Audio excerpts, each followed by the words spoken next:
Yo everybody, welcome to this next lesson. Today we're going to continue with the coloring process of our characters.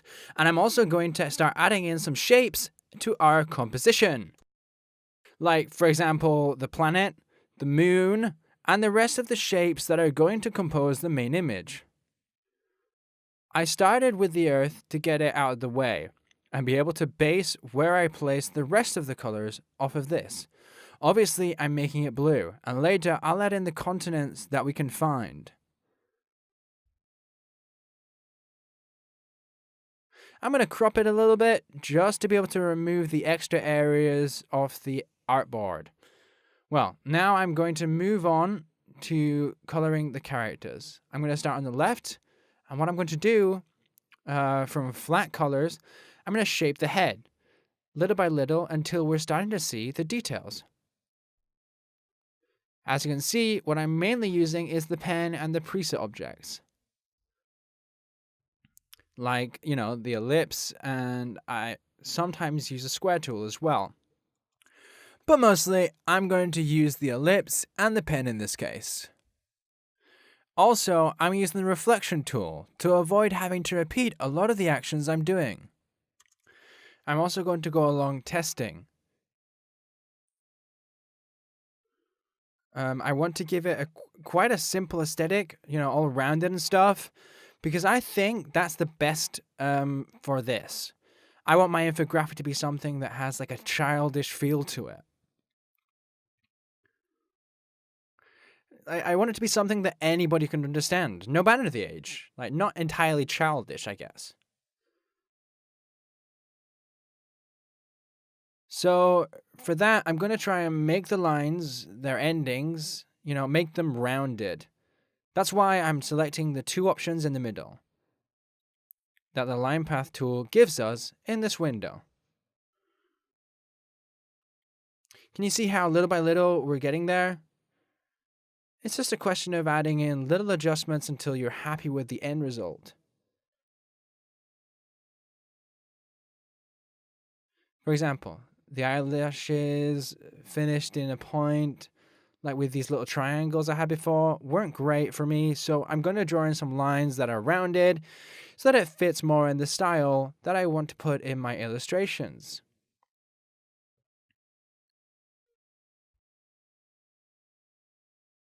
You can also use the curve tool. That'll allow you to make a curve a little more artificially. Right now, as I'm experimenting with the shadows and how I want to color my drawing, well, I'm going to be making a ton of changes.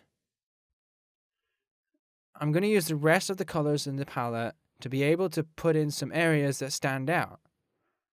For example, in this woman's case, I already told you that what I thought was more striking apart from her face was that she used a headdress. So I'm going to use that. I'm going to put it as well in the drawing. I'm going to use the green tone of the palette that I think is the most correspondent with, ecology. I don't know, green kind of represents nature, doesn't it? And well, I'm going to make some little shadows to give it a bit more detail, using the same tone and lowering the saturation and opacity a little bit.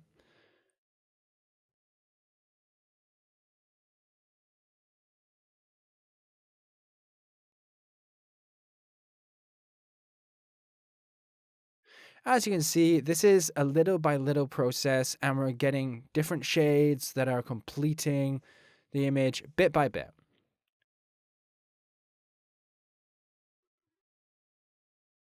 Okay, so now I'm going to move on to the hair. And well, what I've decided is that so that they're rounded and nice, with the pen, choose the line option, and this way I can make some curves that are a little more malleable. So they have like more mobility and are less forced looking. And each one has the same width, so we don't lose that even look. I'm going to darken the hair tone. And then we nearly have our face ready. So what will be left is to add some small touches to make it so the hair is a little more detailed. But yeah, we're not going to do too much more.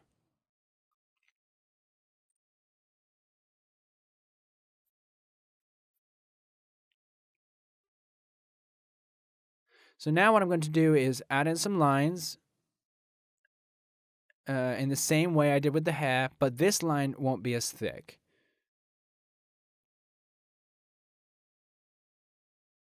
I'm going to do this way to give it a bit more, volume.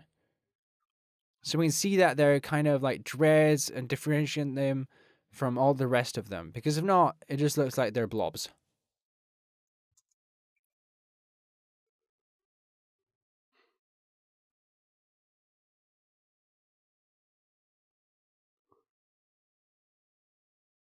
And there we nearly have the woman's head done.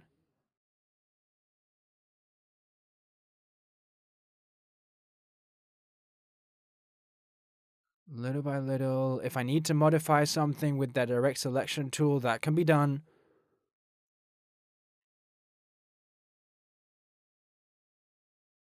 All right, so here we have the result. This is the first head of our characters. Let's group it and move on to the second one. I'm going to clear up the skin a little bit, and I'm going to make the exterior base.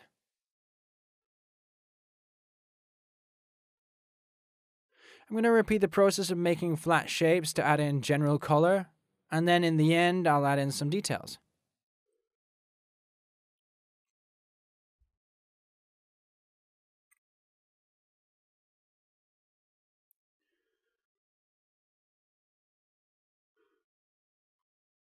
Okay, so the next step would be the eyes. Everybody should have the same looking eyes so that we could say that they have a group aesthetic. Doing a different style for characters in the same scene wouldn't be very logical, as we wouldn't really have, much coherence, would we?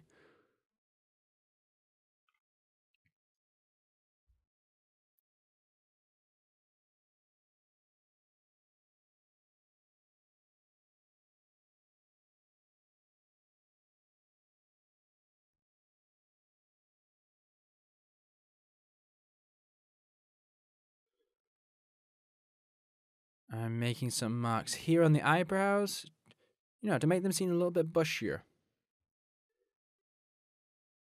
Then the nose, I'm going to do that with some lines.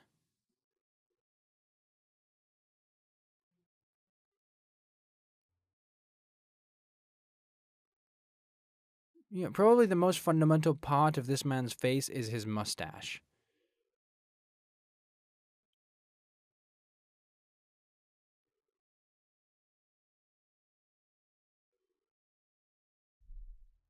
I'm going to make it the same color as the hair so it looks normal. Not like Super Mario's. So, see, this is something pretty easy to do. Once you've got the hang of it, you apply this technique to everything and there's no problem. And that way you can illustrate your characters much, much better. But seriously, Super Mario has different color hair than he has to his mustache. Don't do that, all right? Here we would have our second character. I'm just touching it up a little with the controllers to make it a little bit rounder.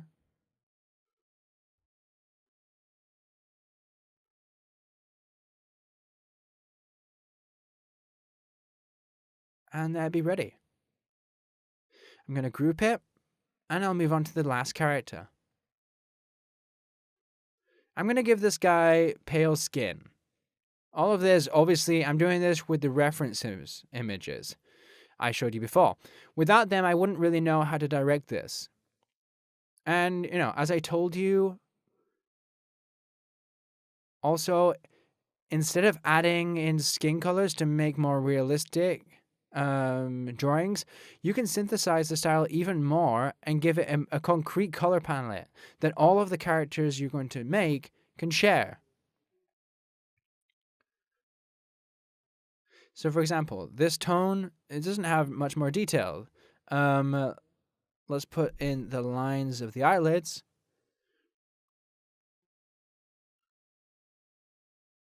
The nose, the mouth, the ears. He has like a little less detail, really.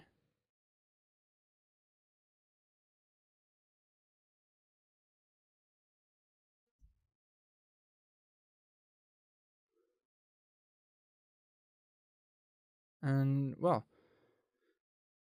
we wouldn't really have much left to do. It's just moving on little by little with the pen and go along these flat shapes, getting these flat shapes I'm telling you about. And from there, you can work it depending on the level of details that you want to give things, or maybe adding some gradients. My idea is that at the end of the project, later on, I'm going to put it in Photoshop, and in there I'm going to add in more textures, and I'm going to try and add in some kind of filter that puts in lights and shadows, and this way I'm going to enrich much more the end result. So, well, I'm going to leave you with these last few seconds of me finishing characters, and yeah, that's that. I hope this lesson has helped, and you can do this a little easier when you're doing your own project. I'll see you guys in the next lesson. See you later. Watch Carlotta draw now, because it's really interesting to watch.